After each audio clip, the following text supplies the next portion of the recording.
बहुत समय पहले की बात है। एक बार एक गुरु धर्म प्रचार के लिए एक नगर में आए हुए थे। उसे नगर में सभी लोग उन गुरु का उपदेशों ने वहां पर पहुंच गए। सभी लोग बड़े ध्यान से उन महात्मा के उपदेशों को सुन रहे थे। तभी उन गुरु ने कहा, सदैव दूसरों की सहायता करनी चाहिए। इससे हमें सुख की अनुभूति होती है, हमें सुख की प्राप्ति होती है।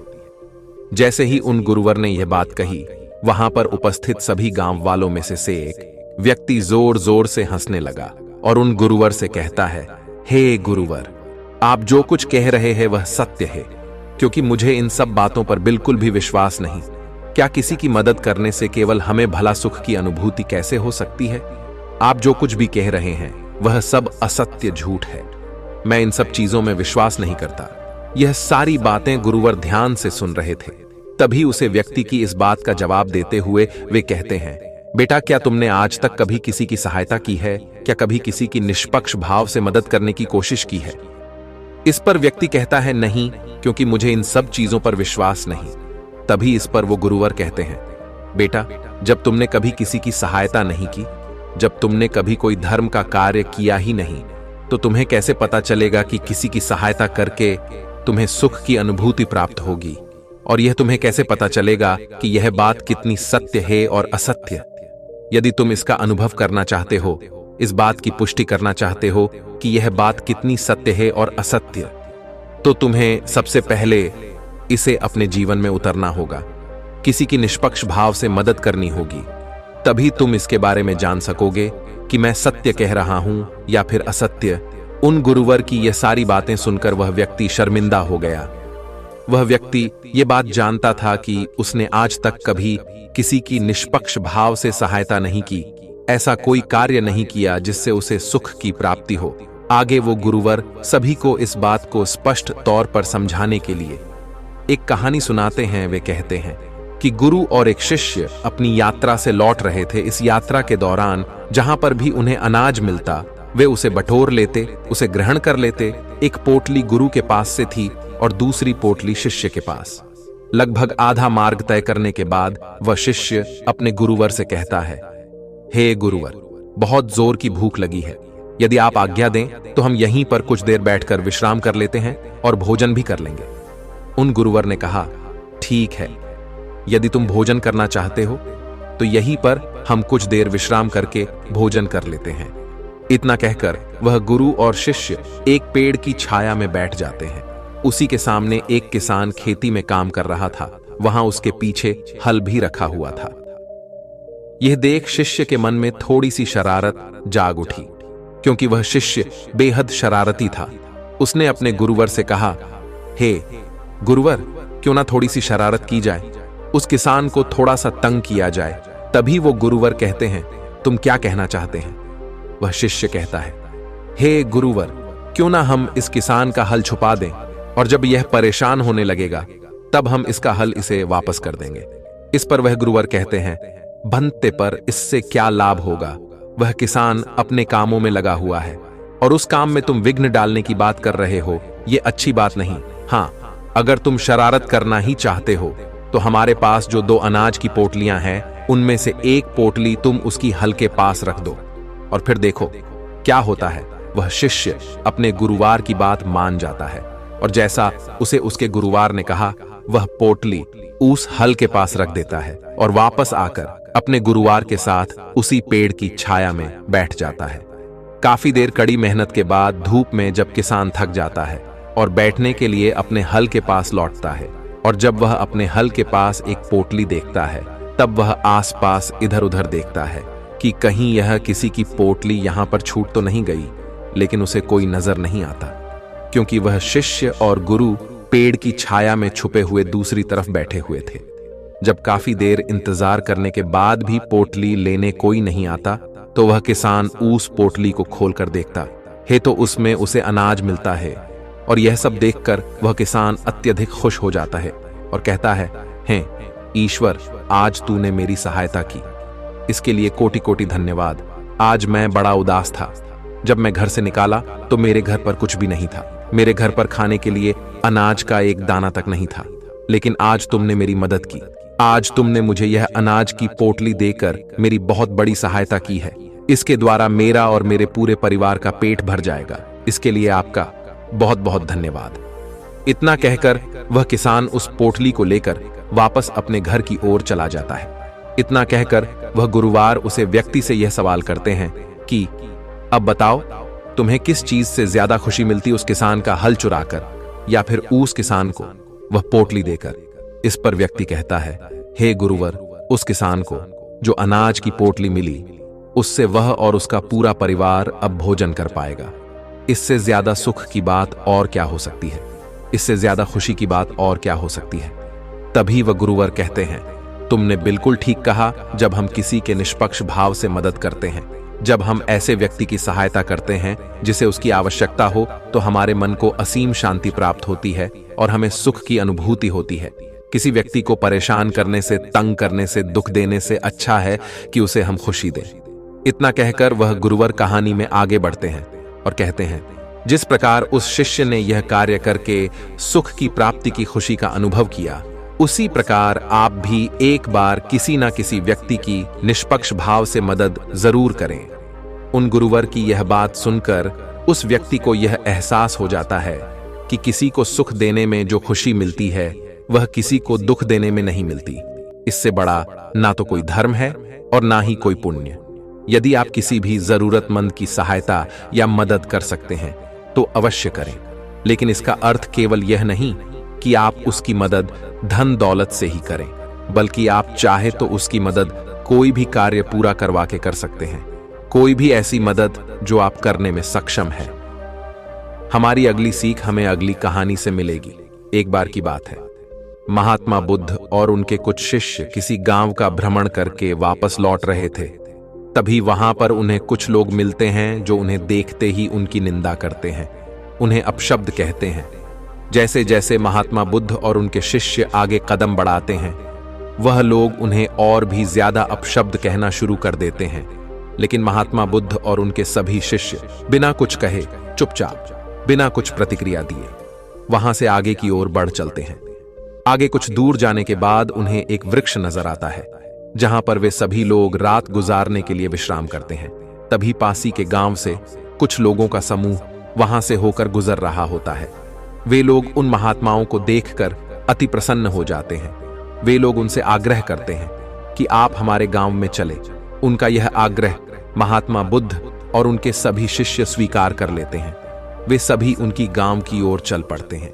गांव पहुंचते ही वे लोग उनका आदर सत्कार करते हैं, उन्हें भोजन करवाते हैं और रात्रि में वहीं रुक जाते हैं। वे सभी भिक्षु और महात्मा बुद्ध उन गांव वालों की सेवा से बहुत प्रसन्न थे और अगली सुबह वे अपने आश्रम की ओर निकल पड़ते हैं। आश्रम पहुंचकर वह लोग अपने रोज की दिनचर्या में लग जाते हैं। वह सभी आश्रम से कुछ दूरी पर बने हुए एक गांव में पहली बार भिक्षा मांगने के लिए जाते हैं। वहां पर कुछ लोग उन्हें बड़े ही प्रेम और आदर के साथ भिक्षा देते हैं, तो कुछ लोग उनका अनादर करते हैं, उन्हें अवशब्द कहते हैं, वे मन के उन्हें भिक्षा देते हैं।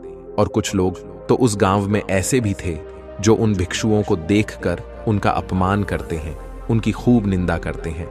लेकिन वे सभी भिक्षु महात्मा बुद्ध के कहे अनुसार वहां पर कुछ नहीं कहते। वे चुपचाप उन सभी बातों को सुन लेते हैं और बिना कुछ प्रतिक्रिया दिए वह वापस महात्मा बुद्ध के पास लौटते हैं और फिर उनसे कहते हैं, हे तथागत, हम आपसे कुछ प्रश्न पूछना चाहते हैं और उम्मीद है कि आप उसका उत्तर हमें अवश्य देंगे।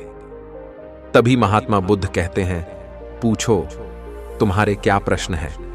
उन सभी भिक्षुओं में से एक भिक्षु महात्मा बुद्ध से कहता है, हे बुद्ध, जब हम किसी भी गांव में विघटन के लिए जाते हैं, हमें भिन्न भिन्न प्रकार के लोग मिलते हैं, जिसमें से कई लोग हमें बड़ी विनम्रता के साथ प्रेम से हमें भिक्षा देते हैं, हमसे बातें करते हैं, हमसे ज्ञान प्राप्त करते हैं। लेकिन कुछ तो ऐसे भी होते हैं जो स्वयं के पास हमें रखने के लिए उत्सुक भी रहते हैं।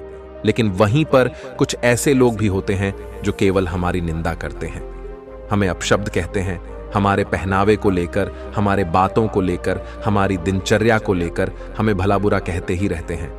लेकिन इसके बावजूद हम उन्हें कुछ नहीं कहते, क्योंकि आपने जो हमें सिखाया है, आपने जो हमें मार्ग दिखाया है, उसके अनुसार हमें कभी भी किसी के अपशब्द पर कोई प्रतिक्रिया नहीं देनी चाहिए, बल्कि हमें उनके साथ मधुरता के साथ पेश आना चाहिए। हमें उनके साथ प्रेम से व्यवहार करना चाहिए। लेकिन जब हम ऐसा करते हैं तो उसके बावजूद भी वे लोग हमारे साथ बुरा व्यवहार करते हैं। ऐसा क्यों? लोग हमारे साथ मधुरता के साथ क्यों नहीं पेश आते? वे लोग हमारे साथ प्रेम व्यवहार क्यों नहीं करते, जबकि हम तो उनके साथ विनम्रता से ही बात करते हैं, उनका आदर करते हैं? फिर भी वे हमारे साथ ऐसा क्यों करते हैं? इसका क्या कारण है?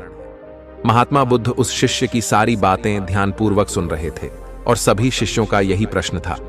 सभी लोग अपने इस प्रश्न का जवाब जानना चाहते थे। तभी महात्मा बुद्ध कहते हैं, मैं तुम सभी के प्रश्नों का जवाब अवश्य दूंगा, लेकिन उससे पहले तुम सभी एक स्थान पर बैठ जाओ। महात्मा बुद्ध और उनके सभी शिष्य एक स्थान पर बैठ जाते हैं। तभी महात्मा बुद्ध उन सभी से कहते हैं कि तुमने कहा कि हम जहां पर भी जाते हैं वहां पर हमें भिन्न भिन्न प्रकार के लोग मिलते हैं। उनका व्यवहार अलग होता है और इसका कोई बड़ा कारण नहीं है, बल्कि यह तो हर मनुष्य की सोच है और वही उन्हें अलग बनाती है। जिस प्रकार की समाज में वह पले होते हैं, जैसी उनकी सोच होती है, वैसा ही वह व्यवहार करते हैं। और इसमें कोई भी संदेह नहीं है कि कोई भी व्यक्ति स्वयं की सोच और विचार के अनुसार ही अपना जीवन देखता है, समझता है और बनाता है। फिर वह चाहे अच्छी सोच हो या फिर बुरी, वही उसका व्यवहार बन जाता है, वही उसका जीवन बन जाता है। और वह केवल हमारे साथ नहीं बल्कि सभी के साथ उसी प्रकार का व्यवहार करते हैं। लेकिन इन सब में जो सबसे महत्वपूर्ण बात है वह यह है कि हमें धर्म पर चलना है। अर्थात यदि कोई हमारे साथ बुरा व्यवहार भी करता है तो हमें उसके साथ विनम्र रहना चाहिए, उसके साथ हमें प्रेम पूर्ण रहना चाहिए। और इसके लिए जो भी उपदेश मुझे तुम्हें देने चाहिए थे, जो भी सीख मुझे तुम्हें देनी चाहिए थी, वह सब मैं तुम्हें पहले ही बता चुका हूं। हमें दूसरों को प्रेम देना चाहिए, लेकिन एक बात और याद रखना कि जिस प्रकार का प्रेम, जिस प्रकार का व्यवहार हम दूसरों के प्रति अपने मन में रखते हैं, दूसरों को देते हैं, उस प्रकार का व्यवहार, उस प्रकार का प्रेम हमें मिले, यह जरूरी नहीं। और ना ही हमें इसकी उम्मीद रखनी चाहिए। यह उनका निर्णय है कि वह हमारे साथ किस तरह का व्यवहार रखना चाहते हैं, वह किस तरह से हमारे साथ प्रेम पूर्ण रहना चाहते हैं। जब हम किसी को भी बिना किसी स्वार्थ के निष्पक्ष भाव से प्रेम, सम्मान और मधुरता देने लग जाते हैं, तब भी हमें यह उम्मीद नहीं रखनी चाहिए कि उनका व्यवहार हमारे लिए अच्छा है या फिर बुरा, क्योंकि इससे कोई फर्क नहीं पड़ता। यदि आप किसी से भी यह उम्मीद रखते हैं कि जो प्रेम आप उन्हें दे रहे हैं वही प्रेम वह भी आपको देंगे, तो यह गलत है। यह तो स्वार्थ हुआ जो आप अपने प्रति उस दूसरे व्यक्ति से चाहते हैं। आपको तो अपने कर्मों पर ध्यान देना चाहिए। आगे महात्मा बुद्ध अपने सभी शिष्यों से कहते हैं, जब हम सच्ची भावनाओं के साथ, करुणा के साथ कार्यरत होते हैं, अर्थात कार्य करते हैं, तभी यह हमारे लिए सिद्ध साबित होती। हमें कभी भी किसी की भी सहायता निस्वार्थ भाव से करनी चाहिए। हम जब उनकी सेवा कर रहे हो तो हमें अपने मन में यह कभी नहीं लाना चाहिए कि जो हम उन्हें दे रहे हैं वह भी बदले में हमें वही देंगे। आगे महात्मा बुद्ध अपने सभी शिष्यों को यह समझाते हुए एक कहानी बताते हैं और कहते हैं, एक बार एक गुरुवर अपने कुछ शिष्यों के साथ किसी यात्रा से लौट रहे थे। वह मार्ग काफी लंबा था, जिस कारण मार्ग में सभी को प्यास लग गई। वह गुरु अपने सभी शिष्यों को एक नदी के किनारे ले जाते हैं और जब वे सभी शिष्य उस किनारे के पास पहुंचते हैं तो वहां पर उन्हें एक छोटा सा मटका नजर आता है। वे सभी लोग उस मटके का इस्तेमाल करके पानी पी लेते हैं और फिर उसी मटके में पानी भरकर वह अपने गुरु के पास ले जाते हैं। लेकिन जब तक वह पानी वह अपने गुरु के पास ले जाते हैं तब तक वह मटका लगभग खाली हो जाता है। उस मटके में केवल थोड़ा ही पानी बचता है। यह देखकर एक शिष्य उस मटके को फिर से नदी में ले जाकर के पानी भरता है और फिर वह गुरुवर के लिए पानी लेकर आगे बढ़ता है, लेकिन फिर से वह पानी धीरे धीरे खत्म हो जाता है। ये देख वह गुरुवर अपने उस शिष्य से कहते हैं, तुम्हें इस मटके को नहीं भरना चाहिए, क्योंकि जो मटका तुम भर रहे हो यह फूटा हुआ है। इस मटके को भरना व्यर्थ है, इसलिए तुम्हारी यह मेहनत पूरी तरह से व्यर्थ हो रही है। आगे महात्मा बुद्ध अपने सभी शिष्यों को यह समझाते हुए कहते हैं कि किसी की सेवा और सहायता करते वक्त बदले में हमें वह सामने वाला व्यक्ति भी वही देगा। इसकी चाह रखना बिल्कुल व्यर्थ है, क्योंकि जब भी तुम किसी की सहायता करके यह आशा रखते हो कि सामने वाला भी तुम्हारे लिए ठीक वही करेगा, तुम्हें भी ठीक वही देगा, तो इससे केवल तुम्हें निराशा ही प्राप्त होगी। और तुम लोग भी वही चाहते हो। जब तुम भिक्षाटन के लिए किसी गांव में जाते हो तो यह तुम्हारा धर्म है कि तुम विनम्रता, प्यार, आदर सत्कार के साथ भिक्षा मांगो, लेकिन बदले में वह भी तुम्हें आदर सत्कार के साथ भिक्षा देंगे। इसकी उम्मीद करना बिल्कुल व्यर्थ है, क्योंकि जब भी तुम किसी की सहायता करके यह आशा रखते हो कि सामने वाला भी तुम्हारे लिए ठीक वही करेगा, तुम्हें भी ठीक वही देगा, तो इससे केवल तुम्हें निराशा ही प्राप्त होगी। और तुम लोग भी वही चाहते हो। जब तुम भिक्षाटन के लिए किसी गांव में जाते हो तो यह तुम्हारा धर्म है कि तुम विनम्रता, प्यार, आदर सत्कार के साथ भिक्षा मांगो, लेकिन बदले में वह भी तुम्हें आदर सत्कार के साथ भिक्षा देंगे। इसकी उम्मीद करना बिल्कुल व्यर्थ है। महात्मा बुद्ध के इस उपदेश को सुनकर वहां पर उपस्थित सभी शिष्य महात्मा बुद्ध की इस बात को अच्छी तरह से समझ जाते हैं और उनके प्रश्नों का जो उत्तर उन्हें चाहिए था वह भी उन्हें मिल जाता है। वह यह समझ जाते हैं कि किसी की सेवा के बदले उनसे वापसी में वैसी ही सेवा की आशा रखना बुरी बात है, गलत है, और यह हमारे दुखों का कारण बनता है। इसलिए कभी भी जब हम किसी की सेवा कर रहे हो, किसी की सहायता कर रहे हो, तो हमारे मन में ऐसी कोई भी इच्छा रखना व्यर्थ है। वे सभी लोग महात्मा बुद्ध के इस उत्तर को सुनकर संतुष्ट हो जाते हैं और वे सभी अपने कार्यों में लग जाते हैं। दोस्तों, हमारे जीवन में भी कुछ ऐसा ही होता है। हम किसी को दुख पहुंचाकर खुशी प्राप्त करने की कोशिश करते हैं, लेकिन बदले में हमें क्या मिलता है? केवल दुख। इसलिए दूसरों के जीवन में जब आप खुशियां बांटेंगे और वह भी बिना स्वार्थ के, तब आपके जीवन में खुशियां स्वयं ही लौट आएंगी। और साथ ही कभी भी अपने मन में यह इच्छा नहीं रखनी चाहिए कि जैसा व्यवहार, जैसा प्रेम हम दूसरों को दे रहे हैं, ठीक वैसा ही प्रेम, वैसा ही व्यवहार हमें दूसरों से भी प्राप्त होगा, क्योंकि यह केवल हमें निराशा ही देगा और हमारे लिए यह एक दुखों का कारण ही बनेगा। दोस्तों, उम्मीद है कि आपने आज की इस वीडियो से जरूर कुछ ना कुछ सीखा होगा। तो आज की इस वीडियो को लाइक और अपने दोस्तों के साथ शेयर करना ना भूलें, और हमें ऐसे ही सपोर्ट करने के लिए चैनल को सब्सक्राइब और घंटी बटन को भी जरूर दबा दें। चलिए मिलते हैं ऐसे एक और वीडियो में, तब तक के लिए अपना ख्याल रखें।